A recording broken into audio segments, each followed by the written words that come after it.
All right. So today's topic is how do we prepare, right, for this market shift? So I like this. I heard this on a podcast, so I wrote it down. And there's two schools of thought, right? One group of people that might fall into this category where they want to wait and see what happens, right, with the market, and they won't really take any action because they just want to kind of like just watch because they're so afraid to take action because there's a lot of uncertainty and fear and all this stuff that we are going to start seeing in the headlines, kind of like Addison showed us one of them. Then there's the other group that is more about the think and do, right? So think about yourself. Like, where do you fit in? Where do you tend to lean towards in this type of an environment of uncertainty and all this negative news and interest rates being the highest in whatever, how many years, Addison? I forget what you said, but 23. 23 years, it's easy to get caught up in that and then, kind of start leaning towards the wait and see and kind of freeze, right? I know I like to be in the think and do. That's personally where I want to be in. I don't know. How about you, Eric? I didn't even ask you, but I'm guessing you're think and do. I don't think you're the one that just sits there and Yeah, I mean, right now I'd probably be wait and see. I like to be a think and do, but right now, like I'm a little bit more pessimistic about where we're heading. oh, got it. Okay. That's good Yeah, to know. yeah, Okay, so that's good. Yeah, I'm looking for opportunities now. Does it mean that I'm like buying yeah, everything? No, of course. You got to be smart. You got to, take the time. So I think there is a mix. Like as you're thinking, you're waiting technically, but I think the idea behind is to not just completely shut down and not have an open mind for opportunity and knowledge, right? yeah. And, And and the wait and see can be short term too. It doesn't have to be long term. So it can be a month or two or 3 months to get your bearings. The problem is if you wait and see for 5 years. yeah, I think, and that's I think what they were referencing in this podcast, that there's people that literally will wait until like the dust settles, but that means that then everybody's getting back into the market at that point, Yeah, yep. and it's kind of too late for opportunity at that point, right? Hmm. Everyone is fighting for it. So anyway, it's just an interesting way of thinking about it, where and looking at yourself like, am I wait and see or think and do, right? I know I was telling Eric earlier is when I got into the market back in 2007, I got licensed and I didn't know anything better but the distress. Like that's all it was around me, but I had no idea that that's not how it was before, really, right? Because I wasn't even in the market prior. Yeah, So to me, it was almost like a competitive advantage. Like this was my norm.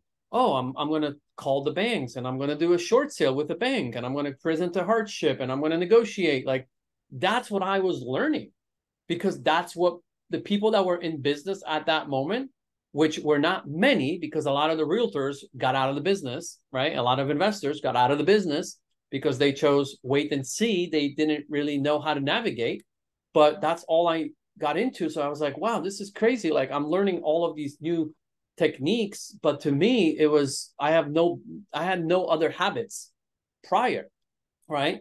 So it was almost like I'm looking at it like it was a competitive advantage that I have to this day because to me, when the market shifts, I don't get really afraid. I'm like, all right, well, where is this going? What could be the next opportunity that I should start leaning towards, right? How do I pivot my business potentially so I can, be on the front lines of the opportunity, right? yeah. Because there was like, man, I remember when I was doing short sales and literally meeting with a seller and doing good for them. I ended up talking to this was a consulting company that was somehow in the middle of their servicer and bank and the actual fund that owned their loan. Somehow this counseling company was involved, reached out to me, and because how well I communicated with the servicer and the bank on behalf of the seller, they wanted to actually give me more business. And because of them, I landed an REO account with an asset management company called Green River Capital. And all of a sudden, I started getting REOs. And everybody around me, all these agents were like, how did you get an REO account? Like, I don't know. It kind of fell in my lap. Where other agents were like fighting for REO accounts. It was impossible to get them. Like, right. So Yeah. you just never know. I just leaned in. I'm like, and then next thing you know, I'm like, oh, now I'm getting REOs. Like, what do I do now? Oh, you got to like go and check if someone's living there. And like next, it was kind of crazy how things like fell into place because I was willing to lean in, So I personally would like to, encourage everybody listening to this, if it's now or, if you're watching this recorded, like to really think about, more about, hey, what actions should I take to be more in the think and do so I can actually look for opportunities instead of being pessimistic and fearful and wait too long for things to settle, right? Because things are going to shift, and then you're going to see there will be potentially foreclosures, there will be potentially short sales. Like, well, how do you get those? Someone's going to get them. Why not us? Why not us? That's the way I'm looking at it. Yeah. And then the next thing I wanted to share is this headline. Same thing what Addison showed, right? The U.S. housing market is set to cool this fall, setting up a rare opportunity for buyers of sellers slash prices, right? This is going to start popping up, right? It's going to start freezing people. And I know for the investment company that I used to run, who is still in business, CT Homes, they love when the market slows down, right? Last year, if some of you remember, the market did slow down in the third and fourth quarter of last year. And a lot of investors panicked and stopped buying because they were like, oh my goodness, we got to get rid of all this inventory. We can't buy more. Okay, well, I get it because you're nervous about that. You might be in a red quite a bit. However, what if you operated your business in a way where you have some additional liquidity, especially if you're doing more properties at the same time, like they were throughout the whole year? They were making a killing during the COVID years. If you put some of that money aside for moments like what happened end of last year, you would be just fine, and you would be able to ride out losing a couple, 10,000, 20,000, maybe even on some of the flips at the end of last year. Because I know CT Homes, the company that I used to run, they did lose money on some flips last year because they were not waiting to offload them months later. They were like, look, let's offload this inventory. Let's not wait to see what happens in 2023. Let's get rid of this. Even if it means at a loss, we did very well for almost 2 years, so it's okay, right? However, let's not stop buying. They kept buying during the third and fourth quarter, but they changed their underwriting, which is something we're going to talk about. And guess what? The properties they bought in the fourth quarter of last year turned out to being home runs in 2023 because what happened? The market skyrocketed, right? Everything appreciated. Now they underwritten those properties at a below market value of what it was in the fourth quarter. So guess what ended up happening? They got this extra bonus profit on top of it, right? So if you stay in the game and you just make some pivots, you can take what you see here and be like, all right, well, what does this mean? Well, there will be less investors willing to offer. Some investors are going to get out of the business because they're going to not be able to withstand the losses, which means that it should be easier for us investors, if you're working with an investor or if you are an investor, that it should be easier to get your offers accepted with sellers. But you have to present the data correctly as well. You can't just assume that the listing agent is going to be on top of all this data. We need to be constantly educating ourselves as to what is happening in your local market as an investor or as a realtor working with investors, so we can provide that data to the listing agent, so then they can provide that information to the seller and then hopefully get that offer accepted at a much lower offer price than what you would have maybe offered 3 months ago, right? Which leads me to what I like to use, Redfin. Like, it's good to kind of just go to Redfin as one example. They have really good data that they keep. So if you go to Redfin, and I put this link in here, and I'll put this in the chat because it's kind of hard to find this specific link, but if you go to redfin.com/US housing market, as you see here, you'll be able to put in a zip code. So this is for national for now. It's what I want to see is this: homes with price drops. So on a national level in August, almost 18% of homes had price drops, and it's trending up. I always want to see what's the trend telling me. So look what's happening nationwide. This is trending up. This is telling me the future of the market, right? Guess when it was trending up before that? Right here. Guess what this is? Third and fourth quarter of last year when things were slowing down and the market dropped in San Diego 10 to 50% in values, right? So am I anticipating something similar? Maybe. Is there going to be values dropping? I would bet money on it. I just don't know if it's going to be 10 or 50%. I have no idea, right? But this is what I look for. I look for trends, right? I don't really look at median price too much because that can be swayed in so many directions depending on the sales prices that you have involved in that calculation. But that is telling home price drops. So then I went to San Diego market, right? 27%, which is kind of leveling off right now. So it started going up halfway through the year, and now it's kind of leveling off. We'll see. But on top of it, what I do is I also not base it just on my team's opinion, and I asked my team, hey, how are things going with your listings, right? Like I was asking Alex earlier, hey, Alex, how you just listed at home. Tell me, like, are you getting activity, right? I'd rather speak to realtors on the ground, like they are in the trenches, right? Stats are good. There is some value to it, of course. But then I go deeper and I talk to the other realtors, not just, based on my own listing or my own buyer experience. I want to know maybe and survey maybe 5, 6 other realtors. So I literally did that for the San Diego market last week. And I asked some of the other top producers, just send a group text to them like, hey, what are you guys feeling right now? What's the temperature? And it was interesting, what I got back. They were like, look, I'm seeing definitely less showings. There's definitely fear out there. Some of my buyers stopped looking. And then there was some mix, but generally the theme was slow down, like from all of them, right? Then I reached out to my investor, CT Homes. I was like, hey guys, how are you guys? What are you seeing with the properties you have listed right now? Right. And then his response was pretty interesting. He gave me a specific example. He's like, look, we just listed a property where we had an ARV at 1.1 when we bought it. 1.1 after repair value. But we listed it at 99999.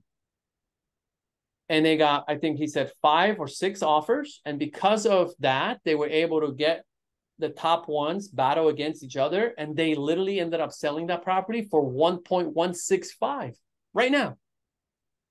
Right. So they took this approach like, look, why list it at 1.1 and maybe get one offer? Maybe. Right. You know what? Yes, at 1 million, we're going to lose money probably, but let's take that approach and get more eyeballs on it. And let's see if we could get more offers and more activity. And it worked, right? And they got literally over ARV.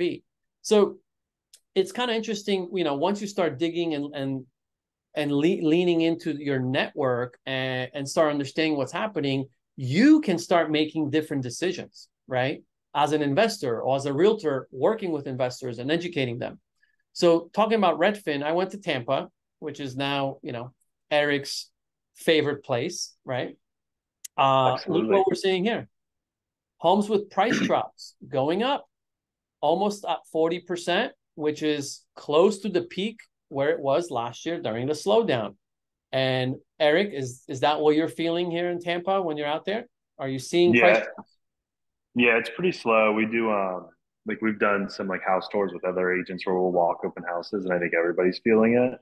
And I think it's a common theme across like the country from the people I've talked to agent wise that if a house is like in good condition and priced well, it'll still move. But you have sellers that maybe have unrealistic expectations or still think the market's crazy hot. And then you have buyers that think we're in 2008. So you have like some standoffish, standoff attitudes from both. So, but in Tampa, we've definitely seen it cool quite a bit. I mean, we've been here since June. So that's pretty much been the dip, just a little bit below 30% roughly in June, if you're looking at that chart. And then pretty much since then, it's been climbing. And I'll be interested to check this in November, December, but I don't think it's going to get any better. Yeah, I don't think so either. I mean, even if interest rates didn't go up, November, December is when things slow down anyway, naturally, Yeah, right? And and when I say we, I always with CD Homes, the company I ran, we literally would press hard, man. End of the year, we knew that that's when people like shut down a bit. They go travel, they spend time with family, including yeah, realtors, right? So the things that were listed, they were not getting as much activity always, regardless of what the market is doing with interest rates. We pressed in, man. Like to us, that was like hunting season, end of the year. Like, let's get as many deals on the contract as possible. We would always talk to our acquisitions guys, like, hey guys, like, don't listen to what everybody else is saying that there's no sales. Like, we are pressing in. And that was always the best time for us in terms of how many deals we got locked up is yeah. end of the year. So that's always going to be my approach and communication because I've lived it. I've done it with them. But this is interesting. So I pulled this up for Cincinnati and I showed this to Eric prior to us meeting. I'm like, Eric, what the heck? 60% of homes have price drops. But then it says very competitive on the top. I'm like, this is so weird, man. It's like contradicting itself. What Yeah. is going on, man? Like, so imagine you are from California and you're like, you know what? I want to buy some buy and holds in Cincinnati. And you go on Redfin and you check this, like I did, and you're like, holy cow, there's got to be so much opportunity there. 61% are dropping. I'm going to start submitting offers. But then you talk to Eric, who's got a team on the ground, knows the market, right? And what Yeah. does Eric tell you? What's going on here, Eric? Yeah, I mean, when I leave the market, it just crashes. So I don't know what to tell people. Like as soon as I leave a market, it crashes. No, for people who don't know, and I think we've talked about this, our MLS got hacked at the beginning of August. So we switched to a new provider, which we're trying to switch back from. We're the only MLS in the entire United States that uses it. I don't know why our board decided to do that. That's a separate story. With this new MLS system, it's not an actual MLS system. It's almost trying to be Zillow, so all of their data is incorrect. So every day that you check our stats in the MLS, every single day, and it even switches by hour, it gives you a different days on market. So this would be one where the data is just skewed. We're probably so like right where it picks up is when it got hacked. We probably were higher than we had been right before it happened. I still say we were probably just a little bit over that 30-ish% or right at 30%, but we're not at 60. Having boots on ground is important because then we can explain this to you. But we are seeing it truthfully in Cincinnati now. We're seeing people start to slow down.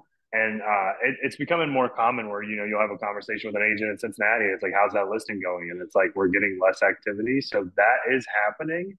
It's just not 60% price reduction. Um, and Tampa's very interest rate sensitive. I think San Diego, sometimes you have a lot of cash. Tampa, there's still a lot of cash, but it is interest rate sensitive and prices going up. That's going to affect it. Cincinnati is the prices are kind of low, so it's usually not as interest rate sensitive, which is why it's a pretty flat market over time.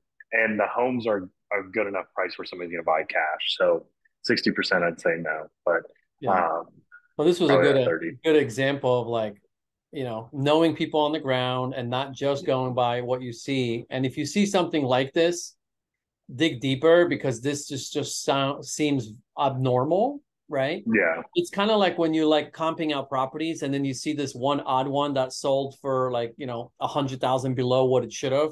You're like, what do? You call that agent. You're like, dude, what happened here? Right? yeah. Same thing with something like this. It's rare that this happens, but this was an interesting thing that I pulled this up in front of Eric and he's like, holy cow, like, yes, this is not true. And I would be interested to see how much of just housing data might be a little bit skewed right now because it's not a ton of MLSs, but 40 MLSs had Rapatoni, which was one of the ones that was hacked. So you have to think your data from like the beginning of August until it was the end of August is about a whole month is going to be skewed for those cities, and you're going to have people trying to get back up, listings, delays, and everything like that. I don't think it's a large enough impact, but I'd be really interested to see if that you know had something to do with some of the housing numbers. Got it. Okay, cool. So then here's the points that we're gonna talk through. I want to stop the share so it'd be easier just to kind of have a conversation on it. But Yeah. cool. So then what do we do, right? And I'm in the boat of like think, do, and then I added and get creative. That's kind Yeah. of the boat I'm in. Think, which would say, slow down, wait, but think strategically, look what's happening, talk to other people, talk to people like Addison, right, that are doing the business, but not exactly what you're doing. So you hear it from a different perspective, right? So you talk to lenders, you talk to escrow officer, you talk to title people. Like that's what I'm doing. Like, hey, what's going on? What's the temperature? Okay, well now it's pretty obvious. Things are going to slow down. All right, well, Yeah. how bad? No one knows. But how do I prepare for this opportunity, right? So in the meantime, I think what would be good for most of us, if you do have extra liquid cash, put it in a bank account that will pay you at least 4 to 5% now. Like that's out there. Like money market accounts, all of like you can literally get 4.5% to 5% or higher easy. And it's very, liquid based. Like you can pull that out at any point in most cases, right? So don't let your money sit in a bank account that's earning you nothing, right? That's basically earning you less. You're spending money on it, on having it there. So that's first thing. Park your money somewhere like that, regardless what boat you're in. If you're waiting for years or if you're waiting for a moment like Eric, and then you're gonna think and move forward. If Yeah. Here's what I also tell investor clients of mine: if you have any properties right now that you're renovating and maybe you didn't start the rehab yet or you're about to, consider putting it on the market right now as is. Test the market right now. Keep going with your permitting process if you're still waiting for those. But in the meantime, list the property as is right now. You have nothing to lose. What if the right buyer comes right now and takes it off your hands? Because there's plenty of buyers out there that don't mind buying a property to renovate themselves. They exist. It's not a huge pool of buyers, but they do exist, right? Mhm. So in this type of environment, before Thanksgiving, holidays, and Christmas and all that, like I tell them, this is your last shot, especially as this market is turning, to potentially get out of this property without losing money, right? So selling it as is.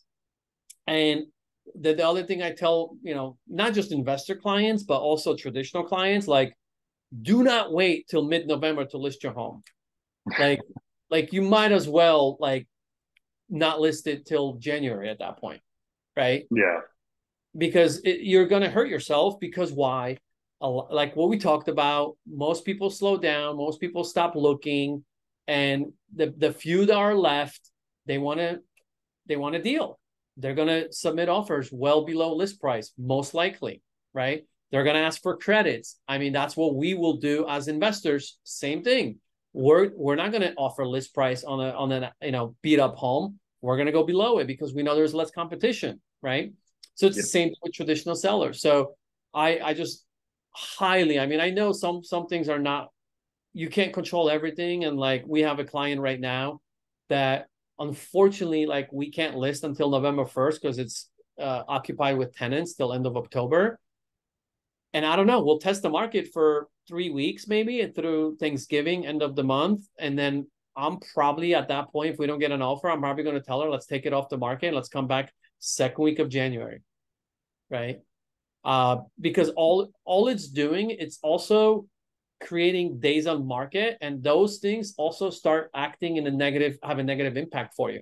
When that listing just now has 90 days on market, 120 days on market, what if we just take it off the market, come back, and most MLSs will see that as a new listing and won't Yeah. add the previous days on market to the new ones, especially if there's, let's say, a 30-day or few weeks gap, right? Which then works in our favor when it hits the MLS and Zillow and all those websites.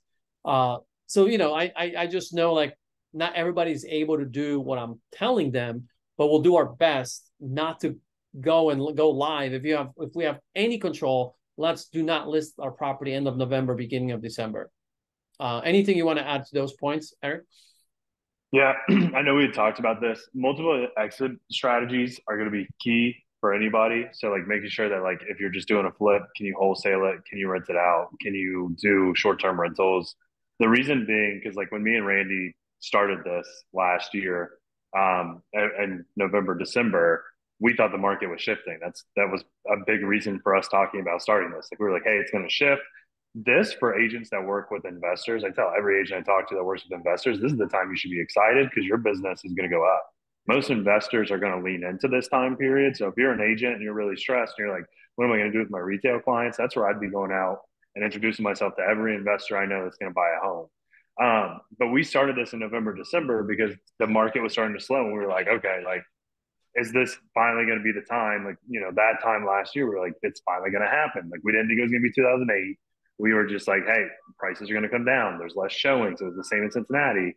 And then if you're obviously hindsight's 2020, if you're looking back at last year, I had investors that sold in quarter 4. They freaked out, and I wish they wouldn't have. And I said, hey, wait till January. And they're like, no, we're listing now. Like, let's just get it off the books. And they lost money on deals. And then if they would have listed in January, they would have made 5-10%. And that does make a difference. So just make sure you have multiple exit strategies. Be conservative when the market starts to shift. Be really conservative. This is not a time to try and hit home run deals. This is not a time to stretch your numbers thin. This isn't a time to do any of that or to take a big risk. Now's the time to hit a bunch of singles. Make sure you know it's a solid deal. Make sure it's a good area. Be very patient. Like there's no reason to rush into literally anything. Anytime the market shifts, people try and rush into it. Be patient, but in a good way. Like you can be patient and see what's going to happen. Maybe we start to see some change. Maybe rates do start to come down. Maybe something changes, and that's where we need to change our thinking as well. But there's plenty of opportunity going to be coming up over the next, over the next 6 to 12 months. No matter what happens with the housing market, there's going to be. I was telling Randy, there's a ton of people I knew in Cincinnati that they started their business in 2008, or that's when they started to grow by multiples because it was hard to crack into it before. There was a ton of agents, there was competition, the same stuff we're dealing with now. And then 2008 happened and it opened it all up. And then the story I wanted to tell. So my business coach from Coldwell, he's coached me forever. And we talked about this plenty of times. Ironically enough, like in 2018, 2019, I'm like, the market's like too hot. Like it's going to cool down. And he was like, no, like we'll see. And he always hit me with this like little story. So, and at the time in 2008, he was a flipper. So he bought 4 homes in Mason, which is a suburb in Cincinnati. It's a very nice suburb. He bought them the plan was to list them for 180 and sell them. He bought them, couldn't sell them. So he's like, okay, my next option is I'm going to rent it out. It's a nice area. I feel comfortable. It'll at least break even. So those homes, he's kept them since then. He was all in at 180. They went down in value to 130 in 2008. I guess he was doing them like 2007. So they lost about 50,000 in equity. He could have freaked, sold all of them, or done whatever. He kept them, kept breaking even, and now in 2023 they're worth like $330,000. So it's like he bought at literally the worst time you could possibly buy a property, tried to flip it, and is still over a time period, 15 years, he's still ahead and almost doubled that money. So that's a conversation that investors need to have and, and agents need to have. Look, we need to have multiple, if you hold long enough, the housing market's almost always the only time the housing market's not going to be good over an extended period of time is probably going to be when America is experiencing something much worse than us having to worry about house prices. Yeah, and if you can, yeah, I love that story because I think it's testament that if you hold on to real estate long enough, either way that graph goes up. Like that, Yeah, it will always have there might be ups and downs and be in there in the middle several times, but ultimately the line goes up, right? yeah. And And I mean, he bought worst time ever. yeah, and then also like the conversations I was having with investors end of last year, one of them I told them same thing. I was like, hey, you might want to start thinking about turning your property into an Airbnb, right? And let's wait it out for 3-4 months and see what happens, unless you want to take a $30,000-$40,000 loss now. I mean, like, it's up to you. So as a realtor representing investors, I'm very flexible with them. Like, I Yeah, understand their pain because I was a flipper that was doing a volume, right, with the company while I was running. So I have a soft heart and understand the investor, you know, kind of emotions that they're going through. And man, it's painful when you know you have a hard money loan payment due every month, right? And it ain't cheap, Yeah. right? Yeah. So I bring those things up like very soon. As soon as I start seeing any data pointing to that it might be turning, which I saw last year, right? Right away, I was like, look, dude, like start thinking about doing Airbnb. I don't know where this is going to head. Eventually, we got an offer from someone from San Francisco, and I think he took a loss of maybe 15K, I think, or something like that. And he was willing to do it rather than, keeping it, turning into an Airbnb, not knowing what will happen to the market in 2023, which we now know it worked out good. But in hindsight, who would have known? No one knew, right? Yeah.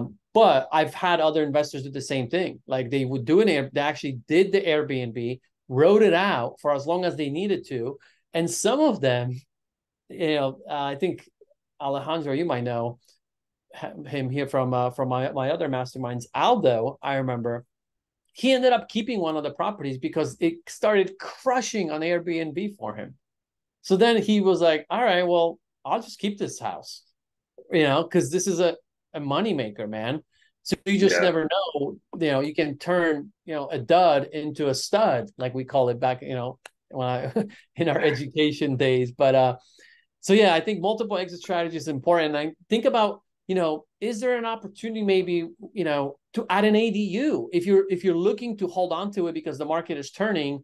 Yeah, it might require you put more money in, but what is the return? What if you're able to 10x your return by putting an ADU for 100,000 by converting a garage, which is kind of the rough cost here in San Diego to convert a garage to an ADU unit, which is an accessory dwelling unit. Well, what if you rent that, 2-bedroom or 1-bedroom property for $2,000, but you're in it for 100? What is that going to do to offset the losses on the other payment, right? Yeah. That you are losing if you kept it just the way it was, single family home as a rental, right? So you got to start thinking, in a way of like, okay, is there another exit strategy for potentially a buy and hold? And if so, can I maybe do an ADU here, right? Is there Yeah. something, a play like that?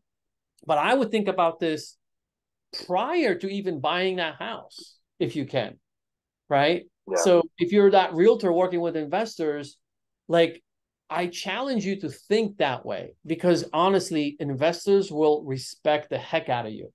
If you bring that type of knowledge to your investors, like, hey, what else can you do with this house if the market shifts and you don't want to sell it to take a loss? And start getting creative on ideas. Oh, we can maybe do an ADU, down the road. You can do that. You can do this. Maybe, short-term rental guidelines in this area are very favorable, or maybe they're not. But then you might say, well, yeah, short-term rental is not allowed. You need to have a license, and they all rent out. Like there is no available, but there is a market for 30 days plus, which is for Yeah. nurses, people that rent furnished properties month at a time, military, nurses. What if there's a market for that? And the way I tell investors, if you're going to rent something long term, let's say it's, let's use easy math. Let's say it's $1,000 a month for a long term tenant. And if you're going to rent it on short term rental, which is under 30 days, that's considered short term rental, under 30 days. That usually you should go 2x, maybe 2.5, 3x in the great areas, right? So let's say you get 2,500 on the short-term rental for that same property, right? Versus 1,000 on the long-term tenant type. But somewhere in the middle is that 30-day month-to-month rental for that nurse, the traveling nurse, for that military person that's wants a fully furnished property 30 days at a time, right? So somewhere in the 2,500 and 1,000, you can calculate roughly your land. You're going to land. So you're going to be somewhere around 1,500 to 1,750 if you do a 30-day. What is that going to do for you, with your bottom line if you're looking to hold on to the property, right? Yep. So these are the conversations I have with investors as they're looking to make decisions on purchases, especially in this type of a market. right? Because when things are appreciating, like no one has to think about all that stuff, man. Because then it's like, oh, I'm going to buy, I'm going to make a bunch of errors. We're going to make so many mistakes. We're going to go over budget, and then we're going to still make an extra 50K. Woohoo, right? Like that's easy, right? It's markets like this is where we, as realtors, if you're working with investors, or you as an investor, you got to start thinking differently. So when everybody around you is crying and losing and saying how terrible things are, you'd be like, well, yeah, I bought it and I might lose money if I put it on a market today, but I don't have to, because I can do Yep. this, and this, right? And in this type of market, I'm going to shift to talking to sellers. By educating the sellers about using the negative news to your advantage as data points, as things to point realtors to representing sellers, there is an opportunity there to get good deals on price, on your purchase price, right? And your underwriting has to change as well. So like CT Homes, our sister company here in San Diego, I talked to them. I'm like, hey, how are you guys underwriting deals right now that you're buying right now? They're like, we're adjusting it already somewhere between 5 to 7% on the ARV. So their future after repair value, they're adjusting down 5 to 7%, depending on the market, where they are exactly buying.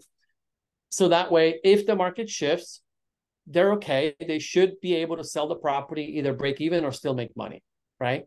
So they're making adjustments on underwriting already as we speak, but they also are collecting the data that I was showing you on Redfin as an example, and educating the seller's agent, be like, hey, here's where we're coming in on our offer, and here's where the market is trending. And because of that, we're taking the comp that just sold around the block, and we're reducing that by about 5 to 7% 3-4 months ago. So we're using that number to calculate what our purchase price is. So I'm literally educating the agent how I'm coming with my offer price, by letting them know I'm going to work backwards. And by the way, the comp that you might be seeing for a fully renovated home, I'm not using that price. I'm using 5 or 10% lower. I need that agent to agree with me on that point. If that agent doesn't agree with me on it, then it's an uphill battle. Good luck trying to get your offer accepted. There's no way, because that agent is still delusional, just like their seller is potentially, right? They're not living in the moment of what's actually happening, right? Yeah. So that's my number one thing. It's communication is key, and I got to feel out the realtor to see how educated are they about the market, because it could be a brand new realtor that just a listing fell in their lap, and they're like, they don't even know anything what's happening. You don't know who you're talking to. So we got to ask the right questions. And then if I hear any hesitation about them not knowing anything about the market, without insulting them, I'm going to share my data and get agreement with them. So then when I present my offer, if I'm an investor presenting it, or if I'm an agent presenting it for my investor, it's a lot easier to get it accepted, right? And then I want to say, think about and bring up seller financing and subject twos. Those are the things that are not asked enough. And just because the listing agent doesn't state that directly in the remarks, does not mean that the seller wouldn't offer it. Because again, that agent could be uneducated about any of those creative options of seller financing, subject twos. They might not have a clue how it even works. But if you do, and you can actually bring that up, you might actually put an amazing deal together by using one of these strategies. We talked about it on previous training, so go back and watch those, seller financing, subject twos. But understanding those strategies will allow you to potentially get amazing deals in any market, especially when everything is falling apart around us. And I'll stop there. I'll let Eric finish, take us home, because we're past the hour, but I Yeah, got no, fired up there. we might have to do like a continuation, because there's some stuff I definitely want to talk about that I think is going to be a little bit longer, about leaning into what's coming up. But yeah, we'll see about doing another one. I hope everybody enjoyed it. I think there is going to be a market change, at least a little bit. So opportunity everywhere. Hope everybody has a good rest of their Oh, week. I'll finish on this. Like, I think, Eric, you said use this time to build relationships. Yeah. Dude, last year, this kid I met playing pickleball, he ended up buying the best deal of his career in December of last year, when again market was fell 10 to 15%. There was just negativity everywhere. All these investors were afraid. He hit me up. He's like, Randy, I know you're the guy for San Diego. Come check out this property. It's off market. This wholesaler who locked it up from like Fresno, California, locked up this deal with a seller in San Diego and DM'd my friend Greg on Instagram. And my friend was also a little bit pessimistic. We're like, well, do I want to buy in this market? I was like, reached out to me. I went with him. We came up with a quick strategy on how to sell this thing and not go over the top on the renovation, right? Because again, the market, I didn't know where it was going to go. And guess what? He bought the thing with conservative underwriting, right? But then the market was in his favor. He listed it third week in January. And if any of you remember what happened then, the market started skyrocketing again.